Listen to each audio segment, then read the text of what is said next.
Attorney Dino, magandang hapon. Magandang hapon, Zandro, Maan, at saka sa lahat ng ating mga Willie, oo, tagapakinig. kasama namin si kasama si Willie. Willie. Kuya Willie, magandang hapon. Oo. Oo, kamusta dyan? Mukhang, ano ba, malamig-lamig ba dyan?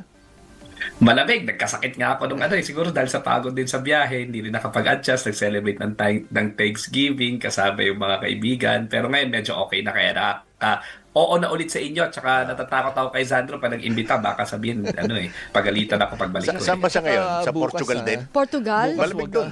Wala ka, kailangan nandun ka bukas. Hindi. Oo, baka Nasa naghahanap New York na po, rin. nasa New York. Pero New York. Dino, kung dyan malamig, dito napakainit nga ng usaping mga nangyayari sa ating bansa dahil nga ito may mga panibagong listahan ng pinakakasuhan at pinaiimbestigahan sa ombudsman. Ano bang tingin mo dito? Ito ba ay, dahil kakatatapos lang noong Sunday, ito ba ay magpapahupa na nga nitong talagang paniningil ng taong bayan sa pananagutan? Well, sa akin palagay hindi, no? Kasi filing a case is one thing, filing recommendations is one thing, actually sending them to jail and making sure na magkakaroon ng verdict, no? May ibig sabihin hindi lang ito palabas kasi ang dami naman natin nakita ng nakaraan na pinakulong sandali pero ultimately yung verdict naman innocent at nakawala at nakakabalik pa nga sa Senado, no? Nagsisiga-siga pa sa Senado kahit na na-convict na before at kahit na napakulong na before na para bang wala silang sala sa taong bayan, no? So nakita na tayo ng taong bayan. So yung mere filing of cases, mere recommendations would not be enough na mahupa ito, no? And ang sinabi ko nga, yung galit ng taong bayan, kahit na anong gawin natin, hindi mo lang mako-contain yan sa rally Kasi yung rally, nakikita natin, minsan malaki, minsan hindi ganun kalaki. Pero ang nakikita natin ngayon, ang consensus is sa lahat ng snippets ng buhay natin para bang may rally from the t-shirt, Christmas party na nga lang, sisigaw pa ng ikulong na yung mga kurakot, Halloween party man lang yan, cheering competition man lang yan, no? Lahat na ngayon may snippets sa online, offline, meron ng snippets ng protest and sa aking anticipation, hindi pa ito titigil hanggat hindi tuluyang napapanagot. Yung totoong pananagot hindi lang yung mapakulong, kung hindi magkaroon ng verdict at malakas na kaso at ma-promulgate talaga yung desisyon declaring them as guilty kung sakali. Pero, 'di ba, ang sinasabi ng ICI ay malapit na sa endgame itong kanilang investigasyon. 'Di ba? At umuusad na at maganda na yung kinalalabasan. Ano sa tingin mo, Attorney Dino? Parang endgame agad. Paano 'yun? Attorney. NK, wala pa nga tayo nakikitang beginning nung nagpapakulong. Sabi nga nila, di ba, may makukulong daw ngayong December. Inip na po kami. Inip na po ang taong bayan. Galit na po yung taong bayan. Sawang-sawa na po kami sa palabas. Sawang-sawa na po kami sa lip service. At sawang-sawa na po kami ninanakawan. No? Alam nyo, ang infrastructure project daw, based dun sa computation, is around 800 billion daw na solusyon na dapat yung flood, yung baha dito sa buong Pilipinas. Sa buong Pilipinas yun based on dun sa Flood Control Master Plan. Around 800 to 900 billion lang daw ang cost niyan. 1.7 trillion na baha pa rin ang baha, no? Winawalang hiya na yung pera ng taong bayan. At galit na yung taong bayan, no? So hindi pwedeng endgame na. At yung ICI na yan, no? Yung ICI, pasensya na po, yung Independent Commission for Infrastructure na ginawa ng executive, nakikinikita ko na talaga na baka nga endgame na, kaya nga siguro nag-resign na rin si Secretary Babe Singson. Kasi hindi madali yung trabaho niyan. Tapos, limited naman yung powers. Ang laki ng expectation, limited ang powers, limited ang staffing, limited ang pera. Nagtataka lang naman ako sa Malacanang kung bakit hindi pa sinicertify as urgent, no? Yung House bill or yung Senate bill na nagtatawag ng totoong independent commission, not just by mere executive fiat, no? But by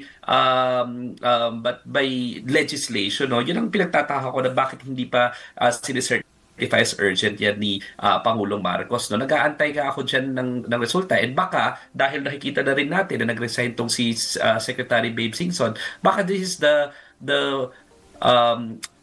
cue sa administrasyon na i-admit nila na they should be in no illusion na kaya nilang sagipin ang mundo at solusyonan itong problema. Hindi ito kaya ng executive.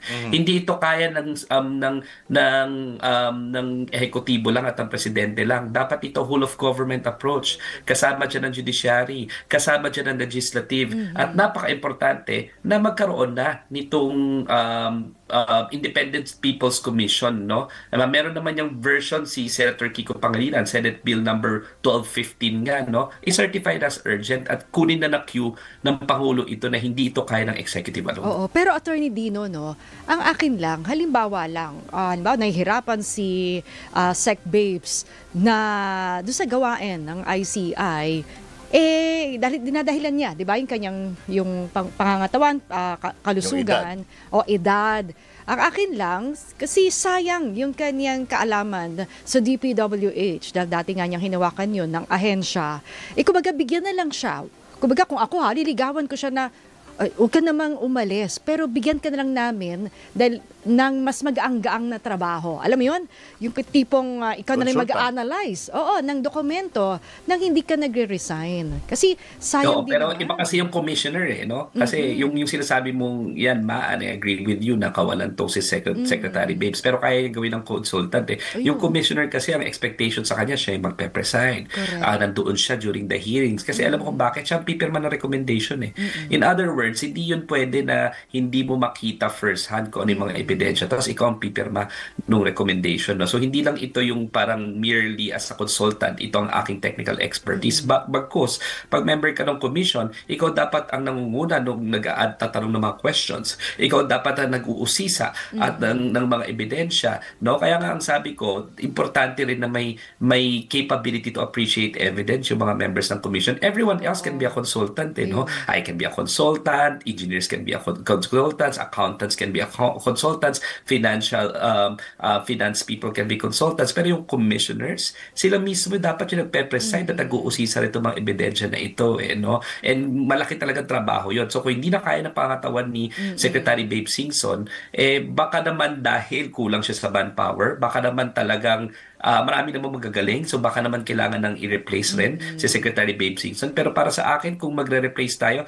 doon na sa totoong Independent People's Commission. You cannot say it's independent under the executive if it does not enjoy autonomy from the office of the president, if the ones that are being investigated are too close to the president because some of them are even alter egos of the president, if they rely on the office of the president for budget. Hindi ito totoong independent commission Independent commission ito sa pangalan lamang. Sa totoo lamang tayo kung gusto natin ang totoong independent commission, let's do it via legislation.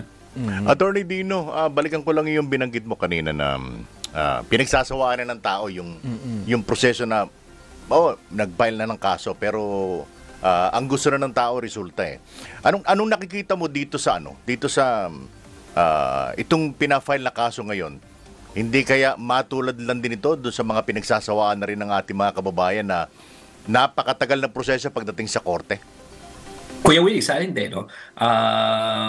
Sana hindi na maulit yun kasi 'di ba sabi nga nila, fool me once, shame on you, fool me twice, shame on me. Kung paulit-ulit tayo na ganyan, talagang walang mangyayari sa atin. No? Sabi nga nila the reason why this infrastructure kleptocracy and kleptocracy of the people's coffers happened again even after the Napoles scandal is because wala naman nakukulong daw sa bansang ito ng lalong-lalo na doon sa mga totoong nagnanakaw ng mga makakapangyarihan. Ang ginagawa nila, naghahanap sila ng scapegoat, no? At mauulit-ulit yan. So hindi lang ito dati, di ba? Billion-billion lang, 10, 15, 20, 50 billion. Ngayon, trillion na pinag-uusapan, no? At kung hindi na naman natin, if we don't get our acts together, hindi mauulit na naman yan at palaki ng palaki. Kawawa naman yung mga salinlahi, yung mga susunod na henerasyon na mamanahin yung bansa ng mga magnanakaw na yung pera ng taong bayan ay napupunta sa bulsa ng ilan imbis na sa mas maraming classrooms, mas magandang healthcare, mas maraming pagkain, no? Sana hindi. Yan ang sinasabi ko ngayon, no? Tama naman yung mga ilang moves ngayon. Like for example, yung Supreme Court gumawa na ng special courts that will supposedly tackle itong mga corruption cases and corruption scandal na to relating to infrastructure. I think that's a good move. Dapat may special prosecutors dito. Dapat full-time ito at hindi yung, kumbaga, yung hearing isa ngayon, tapos yung next witness 6 months from now, or next year na ulit, or 3 months from now, no? Dapat ito continuous trial, no? Na mahatuhalan lang sila ng mabilis habang nanonood pa ang taong bayan. Otherwise, ang strategy talaga nitong mga magnanakaw, ang tinatawag natin dyan is out-endure tayo. Grabe yung mga endurance ng mga ito, no? So, ibig sabihin, dahil marami naman silang kubla, no, marami silang nakubra, ang gagawin nila, they will allocate a certain percentage of that para endurance game. Ibig sabihin, gagawin nilang marathon, pagod na tayong lahat, hindi na tayo lahat nakatingin, sila tumatakbo pa. No, dahil marami naman silang fuel because marami naman sila nakulimbat, di ba? So, ibig sabihin, mag-allocate sila ng certain percentage lamang for their defense and then they will keep the rest of the money. Huwag sanang paulit-ulit ng ganun. Kaya dapat mabilis, nakatutok tayo at ako'y naniniwala na meron paraan dyan na pwedeng gawin yan at huwag na sanang maulit yung nangyari kala Enrile, kala Jinggoy Estrada, kanila Senator Joel Villanueva, no, na paulit-ulit, Bong Revilla, paulit-ulit na lang na nagkasama na sila dati sa skandalo, para bang sabi nga, di ba, parang unfortunately nakakawala at nang uulit-ulit ito. Pero Attorney Dino, bukod doon sa referral na pakakasuhan sa ombudsman, may isa pang bahagi, yung mga naging referral ngayon dahil pinaiimbestigahan pa rin sa ombudsman itong si Senador Chis Escudero, dating Senador Nancy Binay, dating Senador Grace Polia Manzares at si Senator Mark Villar. O yun nga, anong masasabi niyo dun sa referral ng ICI na imbestigahan pa itong Senador Chis Escudero, dating Senador Nancy Binay, dating Senador Grace Polia Manzares at si Senador Mark Villar? Ayun nga, di ba? Pansin mo, para bang nagkaroon pa ng extra red tape yung investigasyon. Ang nangyayari dito is, nag-imbestiga sila, i-refer lang rin pala nila dun sa prosecutorial agency. Di ba? Di nakakatuwa para sa akin, no?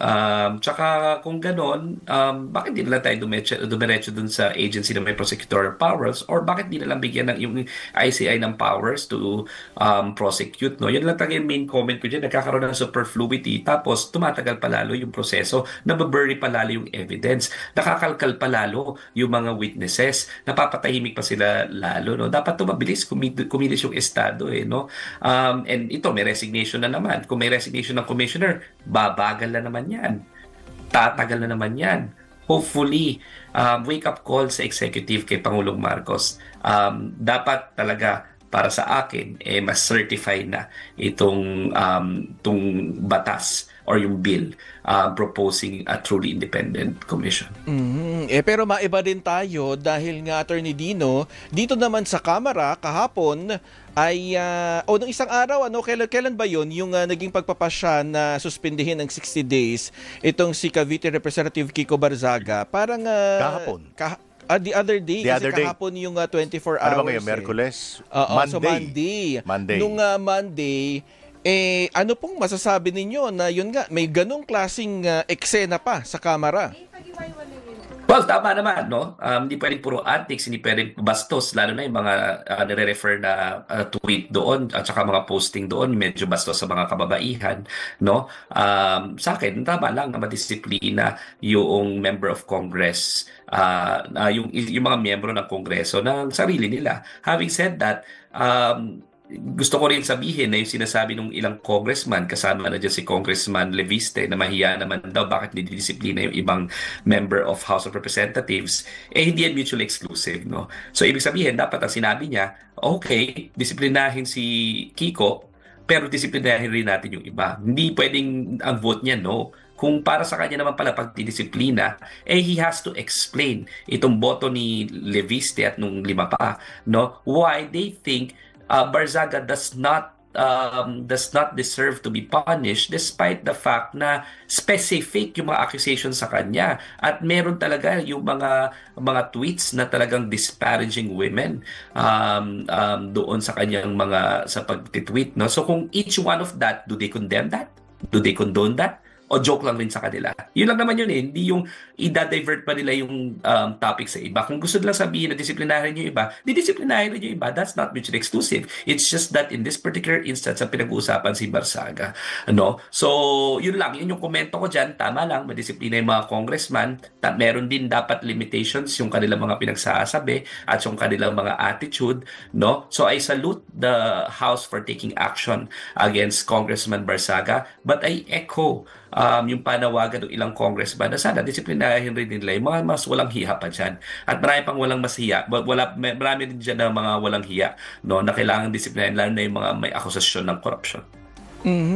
Pero kahapon nung Monday din doon sa sesyon nag-giveaway pa itong si Congressman Toby Chanco at parang ang ending pa nabanatan pa nga yung Pangulo dahil dun sa naging comment ni Congressman Kiko Barzaga.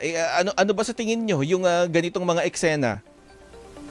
Well, syempre, alam mo, he's trying to get his last few minutes of fame in the House floor, no? So hayaan mo na kasi yun lang ang kaya niya no minutes Tanda natin, suspended siya no for 2 months at pag hindi niya raw tinake out yun, more severe actions, no? At least meron ng record at madali nang kung uulit pa yan ng mga kalokohan niya, pwedeng ground for termination and expulsion pa yan dati, no? Pero, the congressmen should be able to freely criticize the president. Yan yung trabaho nila dyan, di ba? They should be able to freely use the House to disparage, to criticize the administration. That's fine. Hindi yun yung problema ko. Ang problema ko is yung misbehavior niya towards treating women, towards treating his colleagues. Nagpapakalat ng mga kung ano-anong peke. Di ba? Nag-i-incite ng sedition. Yung mga seditious statements niya na criminal act. Yun ang problema. Hindi problema na kinikriticize niya yung presidente. And wag na siyang magpanggap pa na yun talaga yung totoong problema. Kasi hindi naman yun nirereklamo no? And sabi ko nga, all of us here should be able to protect yung mga legislators natin when they criticize the president. That is not the issue. The issue is not criticism. The issue is behavior. The issue is committing possible crimes. The issue is yung maltreatment niya and mistreatment niya of women in his tweets, or in his statements online. No? Yun ang totoong issue doon. Siguro panghuli ko na lang, ito pong possibility na baka by February 2026 meron na namang maghain ng panibagong impeachment complaint laban kay VP Sara. May mga naririnig ka na rin ba, Attorney Dino? Oo naman. Nakita ko na nga yung mga ibang draft di ba? May draft napaka-importante. Ilang draft yan? Draft yan. Marami naman nagda-draft at papalakasin pa. Pero malakas na yung yung impeachment complaints Nakikita ko dati kung sino yung mga magfa-file. Sana lang hindi tayo mahunahan ng frivolous filing na malamang gagawin rin nila yan. But at any rate, tama lang na panagutin hindi lamang yung sa flood control pero lahat ng corrupt. At ang korupsyon, kasama dyan yung mga accusations ng korupsyon kay Sara Duterte ng confidential funds na sinitsira niya yung pera ng bayan. Kasama dyan yung misbehavior niya in office na sinabi niya, nag-contract na siya ng assassin para patayin ng presidente, ang vice president, ang speaker of the house. No? Kasama dyan yung supposedly 2 billion pesos na pera nila na dumaan na pera doon sa kanilang joint bank account ng lang mag-ama na naggaling na rin sa report ng Anti-Money Laundering Council. Kasama na rin dyan yung nilaro nila raw supposedly yung procurement sa Department of Education para doon sa mga laptops ng mga bata. So, grabe itong mga akusasyon na to, kailangang harapin. Lalong-lalo na mukhang ang dami na namang flinag ng COA dito sa Office of the Vice President liquidation at this point in time. Pati yung mga CCTV raw na 200+ thousand isa. I don't know how accurate that is. Pero itong mga akusasyon na to, seryoso. At kung seryoso tayo na ayaw natin ng corrupt regardless, wag nila sasabihin na, bilyon-bilyon yung kabila.